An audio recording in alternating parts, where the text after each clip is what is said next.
Pain heals. Chicks dig scars. Glory lasts forever.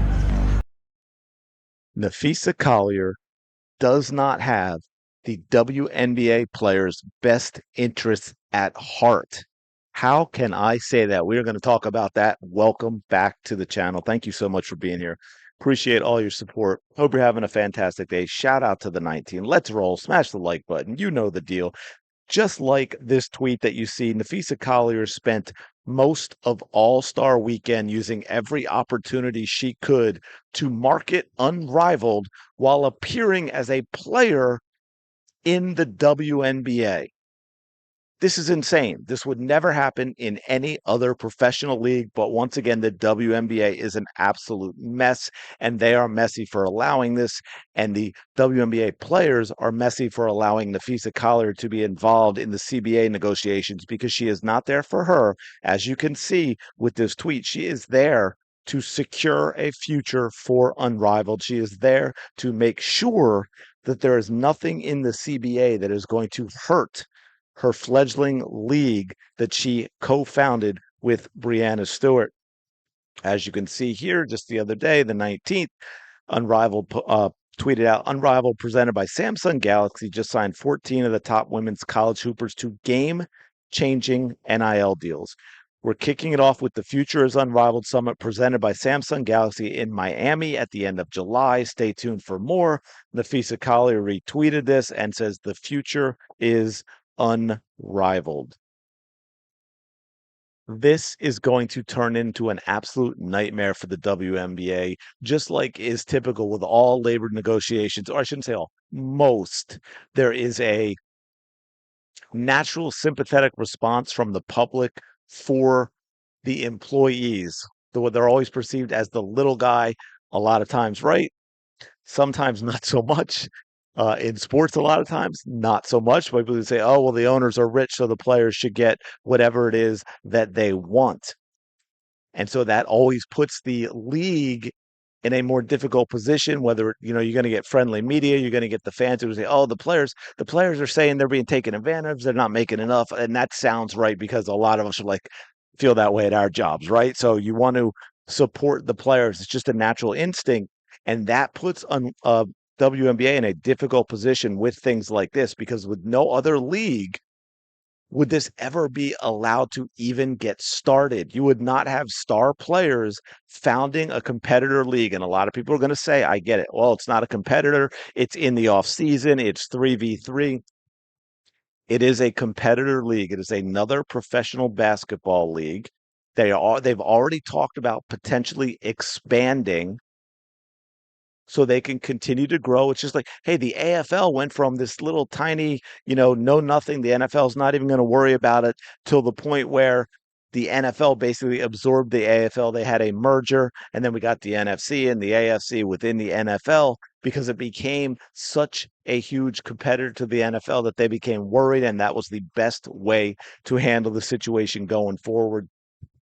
And so this creates a very serious problem, even if you want to look at it as it's not a conflict with Unrivaled as a competitor to the WNBA. It is definitely a conflict of interest for those like Napheesa Collier and Breanna Stewart, because I promise you, the league is having conversations about ways to limit Unrivaled so that it is not a competitor. And I promise you, as an owner and a co-founder of Unrivaled, Napheesa Collier is not going to want those things getting into the CBA that damages the potential future and growth of her league.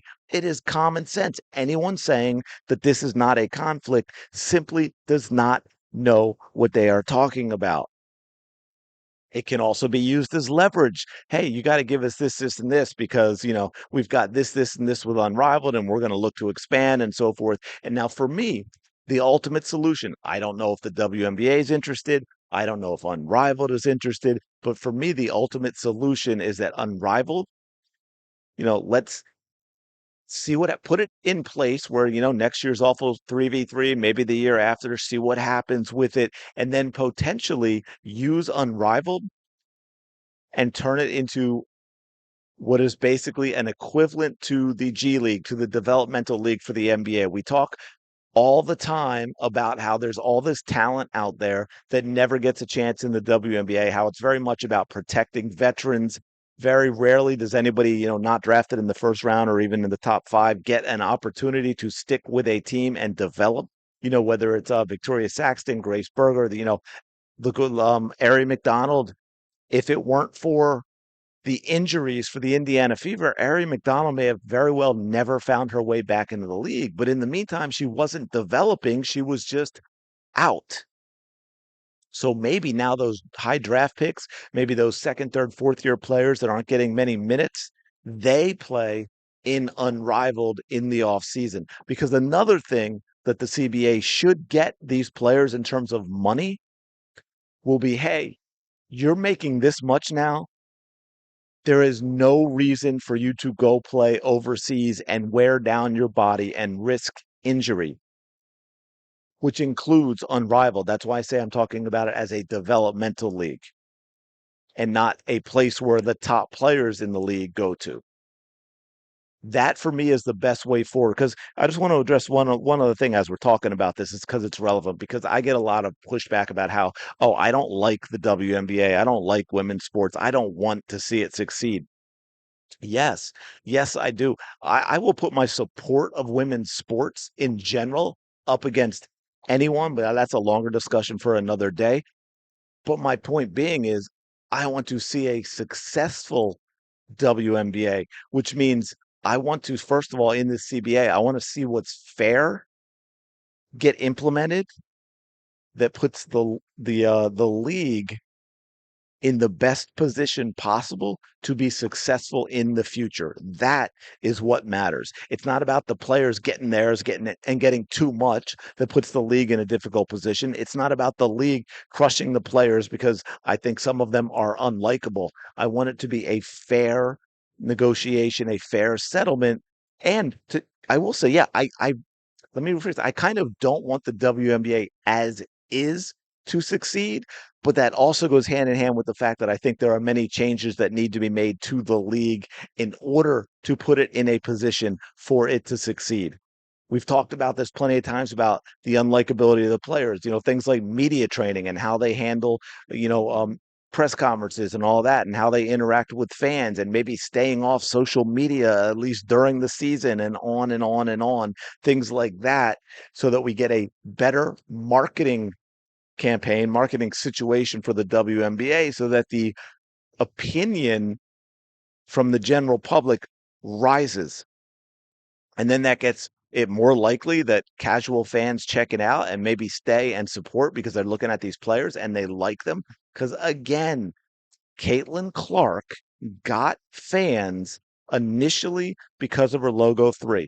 Then they also stayed for the rest of her entertaining basketball. And again, as you saw with the All-Star game and so forth, a lot of Caitlin Clark's fans and the rabid fan base, let me put it that way, in the nicest possible way that I mean that, also is there because they really, really like Caitlin Clark as a human being, as a person. She is very, very smart about how she handles the press. She's very, very smart about how she handles fans, how she acts all the time. With everything thrown at her, she always seems gracious. She always seems to have time for the young fans, and that brings in more fans. And that also gets the parents to say, hey, you know what?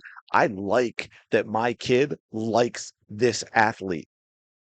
So I'm going to support her supporting that athlete. And I'm going to go buy her a shirt, and I'm going to get her a basketball, and we're going to get that rookie card, and we're going to go to a game, even if it means driving 6 hours or hopping on a plane. And that is how you grow the league. And this stuff like this, with what Napheesa Collier is doing, which I think hurts the future of the game. That's a problem. That's something they need to get fixed, whether it's behind the scenes with the players saying, hey, you know what, this isn't going to work. We got to make some changes here. Maybe put some other people in charge, not let Napheesa Collier use the WNBA as a platform to market her own competing league. It is crazy out there, folks. Let me know your thoughts in the comments below. Appreciate you checking out this video. Smash the like button, subscribe to the channel. Really do appreciate it.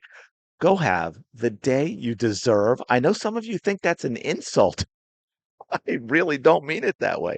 And I will talk to you later.